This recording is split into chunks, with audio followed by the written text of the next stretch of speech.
Back to my channel that is lectures by doctor Shivi Bhasin. अभी 2 दिन पहले ही मैंने एक वीडियो डाला था अपने चैनल के ऊपर, जिसमें मैंने आपको विक्रम यूनिवर्सिटी में रन होने वाले courses, specially zoology and biotechnology department में रन होने वाले कोर्सेज से एक्वेंट कराया था। तो काफ़ी लोगों ने उसे देखा भी, काफ़ी लोगों ने उस पर रिस्पॉन्स भी दिया। मैं आप सब लोगों से रिक्वेस्ट करूँगी, सबसे पहले तो जिन लोगों ने उस वीडियो को देखा है प्लीज़ उसे मैक्सिमम सर्कुलेट करें, ताकि उज्जैन के लोगों में अवेयरनेस क्रिएट हो सके कि कितने कैसे कैसे कोर्सेज हमारी यूनिवर्सिटी यहाँ पे रन करती है। और उसी के साथ मुझे एक छोटी सी डिमांड और आई थी कि मैडम इसके जो कोर्सेज रन होते हैं आपके डिपार्टमेंट में, उससे रिलेटेड जॉब प्रोस्पेक्टिव्स क्या हैं, जॉब किन किन फील्ड्स में हमें मिल सकती है, ये आप ज़रूर बताएं। तो मैंने सोचा वो वीडियो क्योंकि काफ़ी लंबा हो रहा था, 27 मिनट्स का हो रहा था, तो मैंने सोचा कि जॉब प्रोस्पेक्टिव्स क्या हैं जूलॉजी में यूजी पीजी करने के बाद या बायोटेक्नोलॉजी में यूजी पीजी करने के बाद आपको कैसी जॉब्स मिल सकती हैं, ये डील करने के लिए मैं एक सेपरेट वीडियो बनाती हूँ जिसमें अच्छे से आपके डाउट का मैं निराकरण कर सकती हूँ। क्योंकि जितने भी स्टूडेंट्स होते हैं या कोई भी, अगर हम पढ़ाई कर रहे हैं तो हमारा सबसे पहला पर्सपेक्टिव होता है कि हम या तो ये देखें कि वो कोर्स करने के बाद हमें कहाँ जॉब मिल सकती है, या फिर ये देखें कि हमें उस कोर्स को करने के बाद कैसे हम अपना खुद का एस्टैब्लिशमेंट खोल सकते हैं। जैसा कि मैंने आपको बताया था पिछले वीडियो में कि जो हमारी नई एजुकेशन पॉलिसी आई है, जो नई शिक्षा नीति आई है, उसके अकॉर्डिंग जितने भी हमारे कोर्सेज और टीचिंग हो गई है वो सब पूरी इंटरप्रेन्योर बेस्ड हो गई है। यानी कि अब जो हमारी टीचिंग, जो भी कोर्सेज हमारी यूनिवर्सिटी रन करेगी वो सब इंटरप्रेन्योर बेस्ड होंगे। यानी कि बिजनेस डेवलप करने की स्किल्स आपको सिखाएंगे, ये सिखाएंगे कि नौकरी न करते हुए आप खुद का एस्टैब्लिशमेंट कैसे खड़ा कर सकते हैं। तो जल्दी से मैं आपको सबसे पहले मैं बात करूं जूलॉजी की। ये मैंने पिछले वीडियो में भी कहा था और मैं एक बार फिर कह रही हूं कि ये एक बहुत कॉमन परसेप्शन हो गया होता था लोगों में। आज से 4-5 साल पहले, 10 साल पहले आपने देखा होगा, ये बहुत कॉमनली हम सोचते थे कि अरे भाई जूलॉजी में एमएससी करके, बॉटनी में एमएससी करके या केमिस्ट्री में एमएससी करके हम क्या करेंगे। तो हम टेक्निकल लाइंस की तरफ बच्चे भागने लगे थे। पिछले 10 साल पहले का ये एक ट्रेंड था। लेकिन मैंने अपने पिछले वीडियो में भी बताया था और मैं फिर अपनी बात को दोहराती हूँ कि जितने क्लासिकल सब्जेक्ट हैं, चाहे वो जूलॉजी हो, बॉटनी हो, केमिस्ट्री हो, फिजिक्स हो, मैथ्स हो, हिंदी हो, इंग्लिश हो, इनकी डिमांड जब तक ब्रह्मांड में टीचिंग का काम चलेगा, इनकी डिमांड कभी भी ख़त्म नहीं होगी। टीचर की रिक्वायरमेंट हमेशा रहेगी। और बहुत बड़ा एक वैक्यूम, लोगों का ये जो टेक्निकल लाइन की तरफ रुझान था, इसने क्लासिकल सब्जेक्ट्स में एक बहुत बड़ा वैक्यूम क्रिएट कर दिया है। जॉब रिक्वायरमेंट इस समय अपनी चरम शबाब पर है, मैक्सिमम जॉब रिक्वायरमेंट है, टीचर्स, प्रोफेसर्स अच्छे क्वालिटी की, उनकी कमी है। तो जूलॉजी का जो स्कोप है वो इसी से जुड़ा हुआ है कि अगर आप जूलॉजी में मतलब बीएससी करके जूलॉजी में एमएससी करते हैं तो आपके पास दोनों सेक्टर्स में एम्प्लॉयमेंट है। ये हमारे पास जितने बच्चे काउंसलिंग के लिए आते हैं, सबसे पहला सवाल होता है। कल ही एक फ़ोन आया मुझे, मैडम जूलॉजी में एमएससी कर लूँगा, पीएचडी कर लूँगा, करूँगा कहाँ, क्या सिर्फ टीचिंग एक ऑप्शन है मेरे लिए, मुझे टीचिंग में नहीं जाना। जी नहीं, टीचिंग सिर्फ एक ऑप्शन नहीं है, टीचिंग एक अच्छा ऑप्शन है। लेकिन अगर आप जूलॉजी से एमएससी करते हैं तो अपार्ट फ्रॉम टीचिंग भी आपके लिए काफ़ी सारे सेक्टर्स खुले हैं।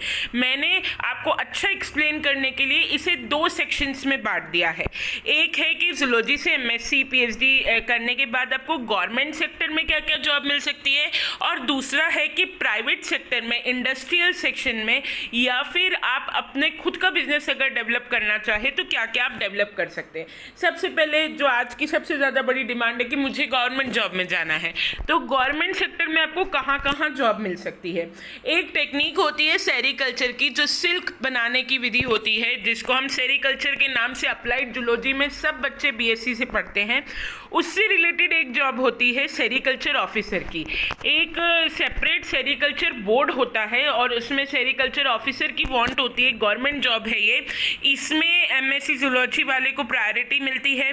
देन फॉरेंसिक ऑफिसर के रूप में पुलिस डिपार्टमेंट में, अब डेफिनेटली एमएससी फॉरेंसिक साइंस एक अलग एस्टैब्लिशमेंट हुआ है, लेकिन ये ध्यान रखिए कि जूलॉजी पेरेंट सब्जेक्ट है।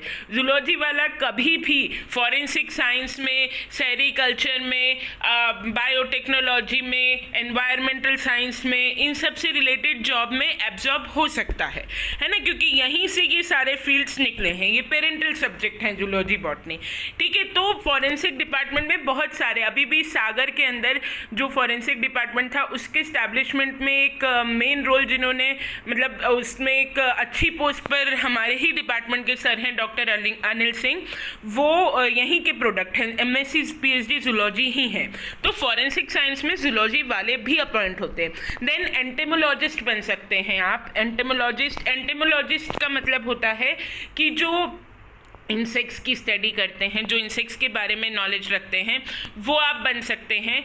इंटीग्रेटेड पेस्ट मैनेजमेंट, आजकल पेस्ट मैनेजमेंट का बहुत कल्चर है, आप लोगों ने देखा होगा पेस्ट कंट्रोल वाले भी आते हैं, है ना, उसमें भी आप की गवर्नमेंट जॉब भी लग सकती है और उससे आप अपना पर्सनल बिजनेस के रूप में भी इस्टेब्लिश कर सकते हैं। Then fisheries officer, fisheries is the maximum demanding field. आने वाले समय में फिशरीज बहुत वॉन्ट्स निकालेगा मध्य प्रदेश में, क्योंकि काफ़ी समय से फिशरीज की वॉन्ट्स नहीं निकली हैं, और फिशरी ऑफिसर बनने के लिए सबसे टॉप प्रायोरिटी पे रहेगा एमएससी जूलॉजी, है ना।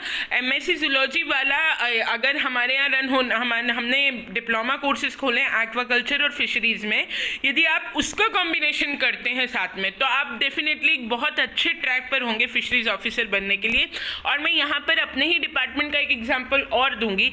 मेरे डिपार्टमेंट से पास आउट 94-95 में एक सर थे डॉक्टर BS शंकर राव, वो आज आंध्र प्रदेश में, वो पीएचडी जूलॉजी थे, स्पेशलाइजेशन लिम्नोलॉजी था, आंध्र प्रदेश की लीडिंग फिशरीज ऑफिसर हैं। वो गवर्नमेंट को सारे पॉन्ड्स का रिपोर्ट देते हैं, तो वो भी जूलॉजी वाले थे, and now he is working as a fisheries officer, ठीक है। फिशरीज का भी सेपरेट कोर्स स्टार्ट हुआ है, जो कि फिशरीज का सेपरेट ग्रेजुएशन है, लेकिन जूलॉजी वाला फिशरीज में भी बहुत अच्छे से एब्जॉर्ब हो सकता है, फॉर गवर्नमेंट जॉब में भी एब्जॉर्ब हो सकता है। एंड देन अपना पर्सनल, मैं थोड़ी देर में बताऊंगी, पर्सनल बिजनेस भी खोला जा सकता है। देन फॉरेस्ट ऑफिसर बन सकता है जूलॉजी वाला, इकोलॉजिस्ट भी बन सकता है एनवायरमेंटल पोल्यूशन कंट्रोल बोर्ड में।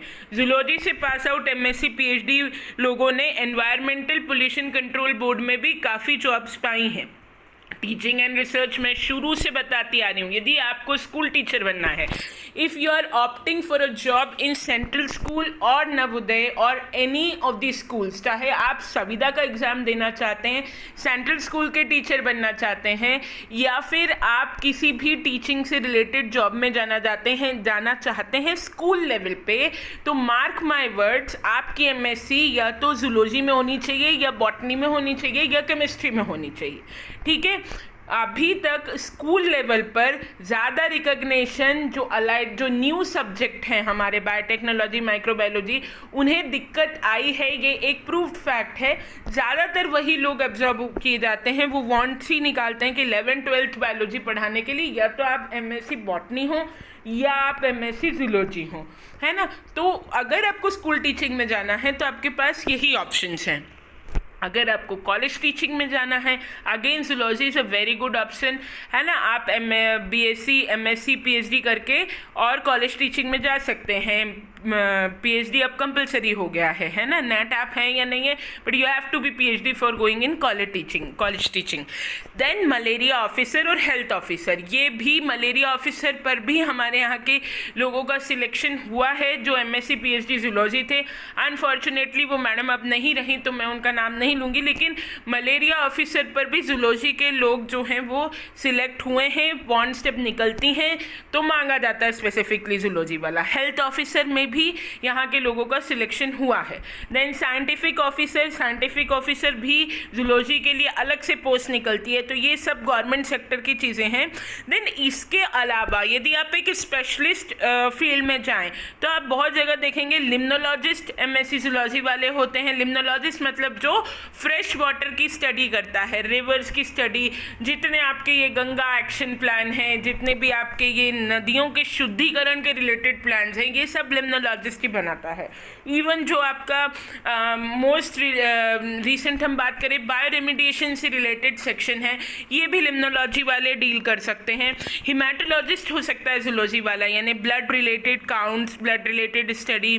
पैथोलॉजिस्ट की तरह भी काम कर सकता है टू सम एक्सटेंट, असिस्टेंट, है ना, लैब्स में, पैथोलॉजीज में। एंडोक्राइनोलॉजिस्ट की तरह काम कर सकता है। एंडोक्राइनोलॉजिस्ट मतलब जो कि ग्लैंड से रिलेटेड काम होता है, ग्लैंड से। एंडोक्राइनोलॉजी मतलब ग्लैंड्स की स्टडी, बॉडी में हार्मोन बनाने वाले ग्लैंड्स की स्टडी। ये एक स्पेशलाइजेशन है जो कि हमारे डिपार्टमेंट में रन होता है, ठीक है। तो ये एज एन एंडोक्राइनोलॉजिस्ट भी काम कर सकता है जूलॉजी वाला। देन टेक्सोनॉमिस्ट एक बहुत ही इंपॉर्टेंट चीज़, इसका मैं बहुत ही इंटरेस्टिंग एग्जांपल दूंगी आपको थोड़ी देर में कि टेक्सोनॉमिस्ट कैसे बन सकता है। देखिए, टीचिंग ये नहीं है कि आपने क्लास में क्या देखा, क्लास में क्या पढ़ा। टीचिंग ये है कि आप अपनी आंखें खोलिए, आसपास देखिए कि कौन सी चीज़ आपको कहाँ दिख रही है और किस चीज़ का क्या यूटिलिटी हो सकती है, ठीक है। थोड़े ही समय में, मतलब आप जब प्रॉपर इनटू स्टडिंग आएंगे तो आप ये देखेंगे कि एक जो साइंटिस्ट होता है या एक जो पर्सन जो एक रियल स्टूडेंट होता है, उसको हमेशा अपनी आंखें खुली रखनी चाहिए और ये देखना चाहिए कि कौन सी चीज़ हम कहाँ से पकड़ सकते हैं और किससे हम क्या बना सकते हैं, ठीक है। तो आपको कोई भी पर्टिकुलर स्पीशीज़ आइडेंटिफाई करनी ज़रूरी होती है किसी भी चीज़ को बनाने के लिए। जो टेक्सोनॉमिस्ट मतलब कि हम किसी भी स्पीशीज़, कोई प्लांट या एनिमल स्पीशीज़ हैं, उसको आइडेंटिफाई करें और आइडेंटिफाई करके उससे किस तरह से बेनिफिट ड्रैग कर सकते हैं या वो किस यूज़ में ली जा सकती है, इसका हम identification. Of course taxonomy means के किसी भी चीज़ को आइडेंटिफाई करके उसको नामकरण करने वाली जो पूरी ब्रांच होती है जूलॉजी की, तो टेक्सोनॉमिस्ट भी जूलॉजी वाला बन सकता है। देन इसके अलावा जेनेसिस्ट यानी कि जेनेटिक्स से रिलेटेड स्टडी में जा सकता है। सेल बायोलॉजिस्ट यानी कि सेल बायोलॉजी से रिलेटेड स्टडी कर सकता है।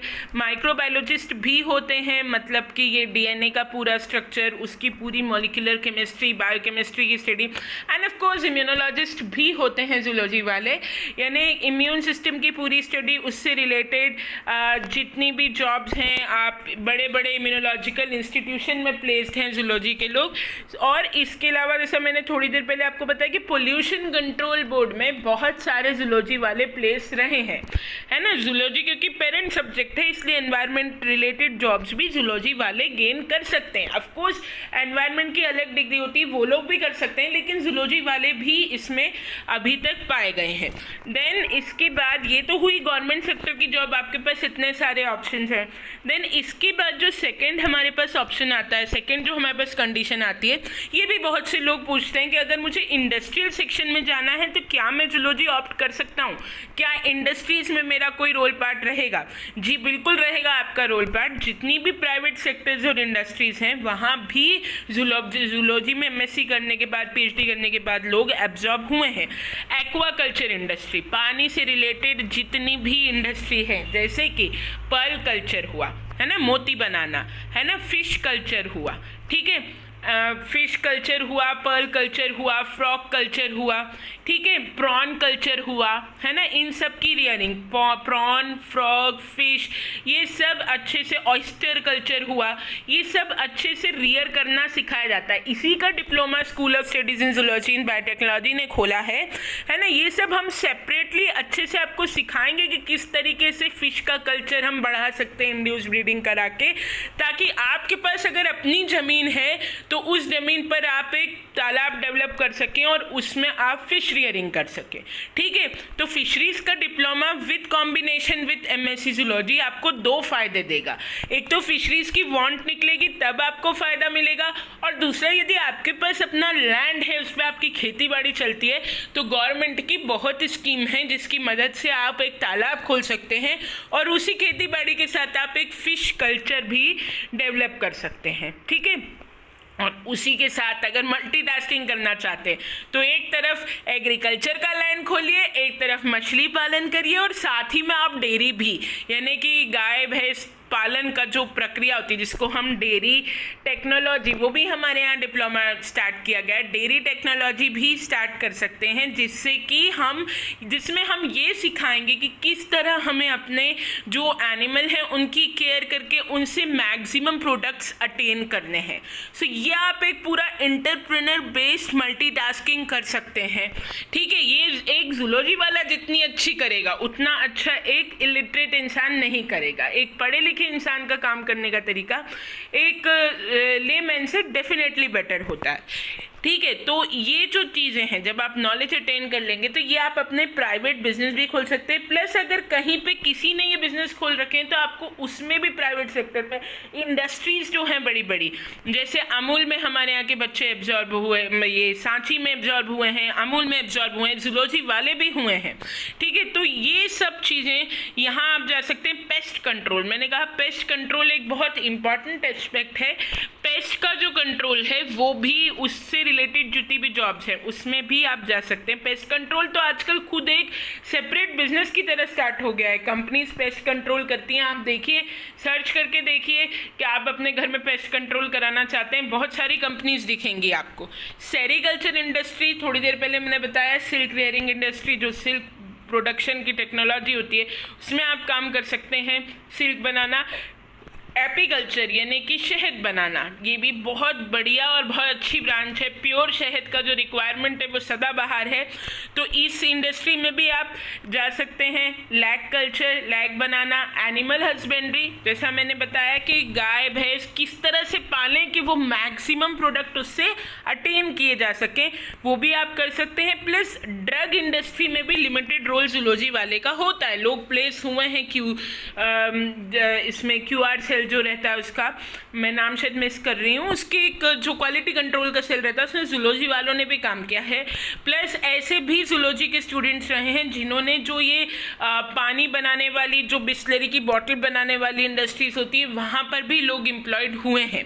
तो ऐसा नहीं है कि जूलॉजी करके सिर्फ टीचिंग एक ऑप्शन है, यही मैं बताना चाहती हूँ। आप इंडस्ट्रियल सेक्शन में भी एब्जॉर्ब हो सकते हैं, प्राइवेट सेक्टर में भी आप एब्जॉर्ब हो सकते हैं। ठीक है, नटशेल में मैंने आपको जूलॉजी के तो सारे फील्ड बता दिए कि आप बीएससी करके, अच्छा अगर आप बीएससी ऑनर्स बायोटेक्नोलॉजी करते हैं और फिर आप स्विच करना चाहें, आपको लगे कि नहीं मैं जूलॉजी में एमएससी करना चाहता हूँ, तो वो भी ऑप्शन जूलॉजी से आपके लिए उपलब्ध है। आप बीएससी ऑनर्स बायोटेक करके जूलॉजी में भी एमएससी कर सकते हैं। लेकिन आप जूलॉजी में एमएससी करने के लिए अगर प्लेन बीएससी कहीं से करे हुए हैं तो भी आप जूलॉजी में एमएससी कर सकते हैं। ठीक है, इसके अपार्ट अब हम बात करते हैं, ये तो जूलॉजी का स्कोप मैंने आपको समझा दिया। अब जो मैंने कल भी आपको बताया था कि जो बीएससी ऑनर्स हमारे यहाँ रन होता है वो एक हाईली प्रोफेशनल और स्पेशलाइज्ड ऑनर्स कोर्स है। ये एक 4 ईयर का कोर्स है और ये गवर्नमेंट कॉलेजेस से इस प्रकार से डिफरेंट है कि ये किस तरीके से केवल आपको बीएससी ऑनर्स में बायोटेक्नोलॉजी ही पढ़ाई जाएगी और बायोटेक्नोलॉजी का स्पेशलिस्ट ही बनाया जाएगा। गवर्नमेंट कॉलेजेस में आप बॉटनी, बायोटेक्नोलॉजी और केमिस्ट्री पढ़ेंगे या जूलॉजी, बायोटेक्नोलॉजी और केमिस्ट्री पढ़ेंगे। ठीक है, लेकिन मेरे यहाँ पर आप सिर्फ 4 साल ट्रू बायोटेक्नोलॉजी के पेपर पढ़ेंगे और 4 साल में आपको सिर्फ बायोटेक्नोलॉजी का प्रोफेशनल ही बनाया जाएगा। मेरे यहाँ से डिग्री करने के बाद आपकी डिग्री पे लिखा होगा बीएससी ऑनर्स बायोटेक्नोलॉजी। फिर ऐसे अगर आप नॉर्मल बायोटेक्नोलॉजी करते हैं तो वो आपको सिर्फ बीएससी की डिग्री मिलेगी। मैं फिर बता दूं, मैं किसी का विरोध नहीं कर रही, किसी को लेट डाउन नहीं कर रही, मैं सिर्फ अपने कोर्स के बारे में आपको बता रही हूँ। डिसीजन आपका है, आप कहाँ से क्या करें। लेकिन अगर आप बायोटेक्नोलॉजी में जाना चाहते हैं तो ये डेफिनेटली एमपी में रन होने वाला one of the best course है और सबसे ओल्डेस्ट कोर्स है। एमपी में ऑनर्स सबसे पहले विक्रम यूनिवर्सिटी ने ही स्टार्ट किया था, जो 13 साल से निरंतर चल रहा है। ठीक है, एप्लीकेशन देख लेते हैं। अगर आपने 12th साइंस बैकग्राउंड से कहीं भी किया, पहले एलिजिबिलिटी बता दूं, आप मैथ्स बैकग्राउंड के हैं तो भी आप बीएससी ऑनर्स बायोटेक्नोलॉजी में एडमिशन ले सकते हैं। आप बायोलॉजी बैकग्राउंड के हैं तो भी आपको बीएससी ऑनर्स बायोटेक्नोलॉजी में एडमिशन मिल सकता है। मैथ्स बैकग्राउंड वाले भी स्टूडेंट मेरे यहाँ से पास हुए हैं और अच्छी जगह पे प्लेस हुए हैं। थोड़ा सा उन्हें लाइफ साइंस पढ़ना पड़ता है, बट देन दोनों के लिए ये इक्वली एलिजिबल कोर्स है। देन आपको मेरे यहाँ से ऐसे भी बच्चे पास आउट हुए हैं जो बीएससी ऑनर्स बायोटेक्नोलॉजी करने के बाद ही डायरेक्ट जॉब में प्लेस हो गए। जिन्होंने एमएससी नहीं भी किया तो भी वो डायरेक्टली जॉब के अंदर प्लेस हो गए, है ना। अब कहाँ कहाँ जॉब में प्लेस हो सकते हैं? Food industry. Of course higher job के लिए आपको एमएससी करना पड़ेगा, पीएचडी भी करना पड़ेगा, लेकिन एलिमेंट्रीली ये एक प्रोफेशनल कोर्स है तो आपको एक जॉब की शुरुआत डायरेक्टली बीएससी के बाद भी मिल सकती है। कई बच्चों को मिली है। देन इसका स्कोप यदि हम देखें तो क्या क्या है? फूड इंडस्ट्री में इसका स्कोप है, फार्मास्यूटिकल इंडस्ट्री में, फार्मा में भी बीएससी ऑनर्स बायोटेक के बच्चे अपॉइंट हुए हैं। ओके, तो मैंने ये पहले भी बताया, कई बार काउंसलिंग में मैं बताती हूँ कि यदि आप बायोटेक्नोलॉजी पढ़ रहे हैं तो आपके लिए फार्मा की लाइन भी खुली है, आपके लिए एनवायरमेंटल सेक्टर की लाइन भी खुली है, आपके लिए माइक्रोबायोलॉजी की लाइन भी खुली है, आपके लिए एग्रीकल्चर इंडस्ट्री की लाइन भी खुली है, आपके लिए वाटर टेस्टिंग लेबोरेटरी में भी जगह है, ये सब आपके लिए खुला है ना। ऑफकोर्स अगर आप स्पेसिफिकली फार्मा में जाना चाहते हैं तो फार्मा में जाइए, स्पेसिफिकली माइक्रोबायोलॉजी में जाना चाहते हैं तो माइक्रोबायोलॉजी में जाइए, कोई दिक्कत नहीं। लेकिन अगर आप बायोटेक्नोलॉजी में आते हैं तो आपके लिए फार्मा भी खुला है, माइक्रोबायोलॉजी भी खुला है, बायोटेक्नोलॉजी भी खुला है, एक्वाकल्चर इंडस्ट्रीज भी खुला है, क्योंकि बायोटेक्नोलॉजी की डेफिनेशन ही ये है कि it is a combination of all these fields. ये इन सभी फील्ड्स का कॉम्बिनेशन है। It combines all the new interdisciplines of biology, ठीक है। ये उन सब का मिक्सचर, माइक्रोबायोलॉजी, एनवायरनमेंट। आप पेपर जब पढ़ेंगे बायोटेक्नोलॉजी में तब भी आप पढ़ेंगे एनवायरमेंटल बायोटेक्नोलॉजी, इंडस्ट्रियल बायोटेक्नोलॉजी, है ना, आपका फार्मास्यूटिकल बायोटेक्नोलॉजी, एग्रीकल्चरल बायोटेक्नोलॉजी, ये सब मिलाकर बायोटेक्नोलॉजी बनता है। तो इसलिए अगर आप बायोटेक्नोलॉजी में करते हैं तो आप इन सब फील्ड्स में आपको जॉब मिल सकती है। Similar cases with MSc biotechnology, यदि आप एमएससी बायोटेक्नोलॉजी करते हैं तो ये सब फील्ड्स तो आपके लिए खुलने हैं ही, सेम जैसा मैंने बताया, agriculture industry, pharmaceutical industry, forensic industry. सिर्फ ये फ़र्क है कि बीएससी करने के बाद आप रिसर्च टीचिंग में नहीं जा सकते। यदि आप रिसर्च टीचिंग में जाना चाहते हैं तो आपको मास्टर्स करना पड़ेगा, एंड फॉर दैट मैटर बहुत हद तक पीएचडी भी करनी पड़ेगी। लेकिन अगर आप डायरेक्टली इंडस्ट्रियल जॉब में प्लेस होना चाहते हैं तो वो आपको बीएससी के दम पर भी मिल जाएगी, बहुत सारे स्टूडेंट्स को मिली है। और अगर आप स्पेसिफिकली टीचिंग रिसर्च में जाना चाहते हैं, बड़ी बड़ी जो लेबोरेटरीज हैं, आईसीएमआर है ना, आईसीएआर है, इनमें कुछ डीएसटी का कोई प्रोजेक्ट लेना चाहते हैं तो फिर आपको मास्टर्स करके सेपरेटली रिसर्च एंड टीचिंग में जाना पड़ेगा, ठीक है। तो ये हुई हमारी MSc biotechnology, BSc biotechnology, MSc biotechnology और एमएससी जूलॉजी का स्कोप। अब छोटा सा मैं आपको बता देती हूँ कि school of studies in zoology and biotechnology ने 5-6 सर्टिफिकेट कोर्सेज इस साल से लॉन्च किए हैं। यदि आप किसी भी सर्टिफिकेट कोर्स में एडमिशन लेना चाहते हैं तो आपका 12th साइंस बैकग्राउंड से होना चाहिए, स्पेसिफिकली बायोलॉजी बैकग्राउंड से होना चाहिए। हमारे यहाँ रन होने वाले कोर्सेज में एक्वाकल्चर टेक्नोलॉजी, जैसा मैंने थोड़ी देर पहले बताया कि जिसमें हम pearl culture, prawn culture, oyster culture, ये सब चीज़ें, फ़िश कल्चर, स्पेसिफिकली सबसे ज़्यादा हम आपको फ़िश कल्चर सिखाएंगे क्योंकि वही सबसे ज़्यादा डिमांड में रहता है, वो बताया जाएगा एक्वाकल्चर टेक्नोलॉजी में। देन वर्मी टेक्नोलॉजी, जिसमें हम आपको वर्मी कंपोस्ट बनाना सिखाएंगे, जिसकी मैंने पिछले वीडियो में भी बताया था कि बहुत डिमांड है। Then industrial pollution and waste water treatment technology, जिसमें हम ये बताएंगे कि इंडस्ट्रीज से जो पोल्यूशन निकलता है वो कैसे न्यूट्रलाइज होगा और इंडस्ट्रीज से निकलने वाले वेस्ट वाटर को किस तरह से ट्रीट किया जाना चाहिए। और फिर एक और सर्टिफिकेट कोर्स हमने स्टार्ट किया, लेबोरेटरी टेक्नोलॉजी एंड इंस्ट्रूमेंटेशन, जिसमें आपको ये बताया जाएगा कि लेबोरेटरी टेक्नोलॉजी किस तरह से आपको लेबोरेटरी में पाए जाने वाले इंस्ट्रूमेंट्स को हैंडल करना है। और एक और जो इसमें मेंशन नहीं है, डेयरी टेक्नोलॉजी का सर्टिफिकेट कोर्स भी स्टार्ट किया। जो स्टूडेंट्स बीएससी में एडमिशन इस साल लेंगे उन्हें मोस्ट प्रोबेबली एक सर्टिफिकेट कोर्स फ्री मिलेगा, और जो एग्जिस्टिंग कहीं से भी बीएससी करने वाला स्टूडेंट भी मेरे सर्टिफिकेट कोर्स को ज्वाइन कर सकता है ना। क्लासेस का मोड क्या रहेगा आपको बता दिया जाएगा, केवल प्रैक्टिकल आपको डिपार्टमेंट में आके करने रहेंगे, वो आपको शेड्यूल कर दिया जाएगा किस तरह से।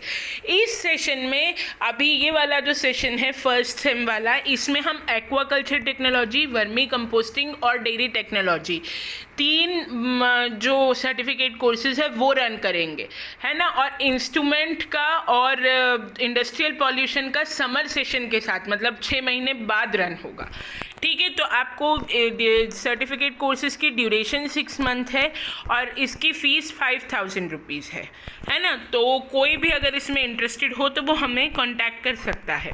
देन इसके बाद एक चीज़, डिप्लोमा कोर्सेज भी ऐसे ही हमारे 3 हैं, फ़िश प्रोडक्शन, एक्वाकल्चर और डेयरी। तीनों का स्कोप मैं बता सकती हूँ। डिप्लोमा कोर्स बता चुकी हूँ आपको तीनों का स्कोप। फ़िश प्रोडक्शन में आपको specifically induce breeding, fish culture बढ़ाना सिखाया जाएगा। एक्वाकल्चर टेक्नोलॉजी में आपको किस तरह से ये सारे कल्चर्स होते हैं ये बताया जाएगा।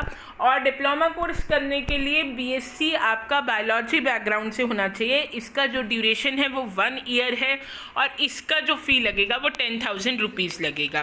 ये हमारे वाइस चांसलर सर ने जैसा बताया है कि अभी जो भी हमारे यहाँ टीचिंग होगी वो प्योरली इंटरप्रेन्योर बेस्ड होगी और हम स्किल डेवलपमेंट करेंगे। स्किल बेस्ड टीचिंग होगी, मतलब कि हम आपको एज अ बिजनेसमैन कैसे डेवलप होना ये बताएंगे। और जैसी मेरे पास इंफॉर्मेशन है अभी तक सो फार मोस्ट प्रोबेबली ये होगा कि जो भी स्टूडेंट्स इस बार एडमिशन लेंगे उन्हें एक सर्टिफिकेट कोर्स फ्री मिलेगा।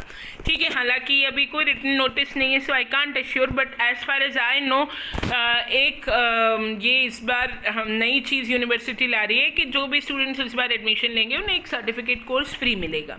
ठीक है, अप्लाई कैसे करना है मैंने पिछले वीडियो में बताया था। MP ऑनलाइन पे जाके विक्रम यूनिवर्सिटी की साइट पे जाके school of studies in zoology and biotechnology पे जाएं एंड देन आप अप्लाई कर सकते हैं अपने रिलेटेड कोर्स में। जॉब अपॉर्चुनिटीज़ मेरे ख्याल से मैं अब अच्छे से आपको क्लियर कर चुकी हूँ और ये फैकल्टीज़ के नंबर हैं। यदि आपको जॉब रिलेटेड कोई भी डाउट है तो आप इनमें से किसी भी नंबर पे कांटेक्ट कर सकते हैं और पूछ सकते हैं। बाकी पूरा डिस्क्रिप्शन, हमारे यहाँ हर स्पेशलाइजेशन का स्पेशलिस्ट टीचर है, हर मोड में टीचिंग की जाती है, हिंदी इंग्लिश दोनों को कंफर्टेबल जोन फील होगा और स्पेशलाइज्ड लेबोरेटरीज़ हैं। अपने डिपार्टमेंट की लेबोरेटरीज से मैं आपको पिछले वीडियो में विज़िट करा चुकी हूँ। ये सिर्फ मैं जॉब प्रोस्पेक्टिव्स पिछले वीडियो में ठीक से कवर नहीं कर पाई थी और स्पेशली काफ़ी सारे कॉल मेरे पास हमेशा ख़ास तौर से जूलॉजी के लिए आते हैं। इवन बायोटेक में भी बच्चे इतना डिफ्रेंशिएट नहीं कर पाते हैं कि किस फील्ड में करना चाहिए, क्या फ़ायदा है ऑनर्स का, तो वो बताने के लिए मैंने ये वीडियो बनाया। मैं सभी लोग जो मेरा वीडियो देख रहे हैं उनसे प्लीज़ मेरी एक हम्बल रिक्वेस्ट है कि प्लीज़ ज़्यादा से ज़्यादा आप लोग वीडियो को लाइक करें, शेयर करें और ज़्यादा से ज़्यादा इसे सर्कुलेट करें। कल का जो मैंने वीडियो डाला था उसे बहुत लोगों ने शेयर किया, लाइक किया, पर्सनली मुझे बोला कि अच्छा है वीडियो, पर ये वीडियो मैं पर्सनल तारीफ से ज़्यादा इस बात के लिए बना रही हूँ कि ये बच्चों में अवेयरनेस क्रिएट हो कि उज्जैन में भी ऑप्शंस हैं। विक्रम यूनिवर्सिटी के कोर्सेज़ को बच्चे ठीक से देखते नहीं हैं, उसे ठीक से देखें और ये समझें कि ये काफ़ी अच्छे घर में रहते ही कोविड के टाइम में आपको इतने अच्छे कोर्सेज़, हमारे नए वाइस चांसलर सर की एफर्ट से आपको इतने अच्छे नए कोर्सेज़ मिल रहे हैं। तो आप सब इससे परिचित हों। ये परिचित कराना, मेरा डिपार्टमेंट आपको क्या ऑफ़र दे रहा है वो परिचित कराना मेरा काम है। तो इसकी अवेयरनेस आप ज़्यादा से ज़्यादा क्रिएट करें और ज़्यादा से ज़्यादा बच्चे से फ़ायदे हो लेकर और ज़्यादा से ज़्यादा एडमिशन लें, बच्चे परेशान ना हो, ये मेरा मेन गोल है। तो प्लीज़ आप सबसे मेरी हम्बल रिक्वेस्ट है कि वीडियो को लाइक करें, शेयर करें और अपने रेलिवेंट ग्रुप्स में सर्कुलेट करें। Thank you so much.